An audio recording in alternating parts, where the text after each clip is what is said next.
Everyone's Mike Andes, and today we're talking about these massive signs in the front of your shop space when it comes to your lawn care landscaping business. Now, this bad boy is 16 feet wide by 8 feet tall, and there's actually 4 panels.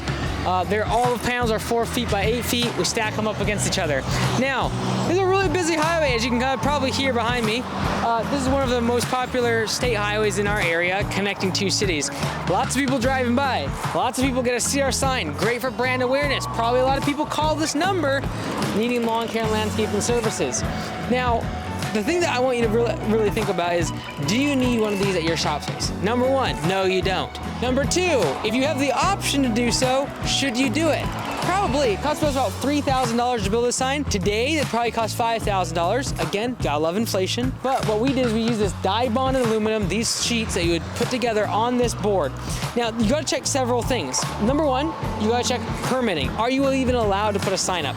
We had to get a permit for this sign to be next to this road, and they're gonna want the design of how it's gonna be built and the square footage of it, and they're also gonna wanna know how is it lit up at night, because especially if you're next to an airport or if you're in an urban area, people are worried about like light pollution and all the rest of it. You gotta make sure lights are done a certain way as well. You can't just like throw a gazillion watts up into the sky. Not a good idea. People don't like it. People complain, especially next to a road. Furthermore, the big thing I want to talk about is if you're looking at getting a shop space, this should go into the calculus of whether or not you're gonna get a certain type of space. Because if I can put this thing up next to a road, it can be actually a huge marketing benefit for my business. So instead of looking at it as a shop space, I'm looking at it as a marketing expense. When I first got started at this place, we were paying $1,000 a month. It's gone up since then, but when we got started $1,000 a month, I couldn't even get a sign this big out next to the highway for less than $1,000 a month, let alone rent a couple acres of land as well. So if I had the option of getting a shop space for $1,000 and not have a sign, and not have this space next to a highway like this, or I just pay maybe $1,500 or $1,800 extra, a larger space or whatever, or it's a similar space, but I now have the option to put the sign. Well, now I can look at the extra $500 or $800 as an extra cost of marketing, because now I can put the sign out next to the road and potentially get new leads, people calling, and just general brand awareness. Now let me show you behind this sign and exactly how we built it.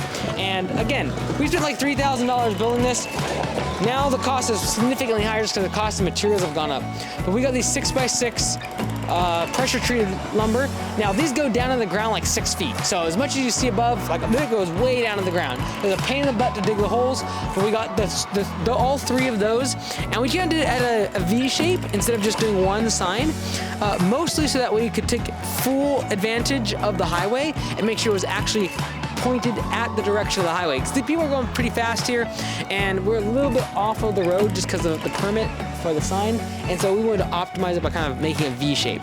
So these are 6x6. These are 2x6s to kind of the border and the framing of it, with 2x4s as reinforcement.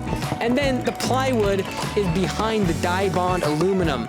And the vinyl is really just literally printed and then pasted on the back of this bad boy. And it does pretty good. Like, this thing's old, comparatively. It's like 6-7 years old.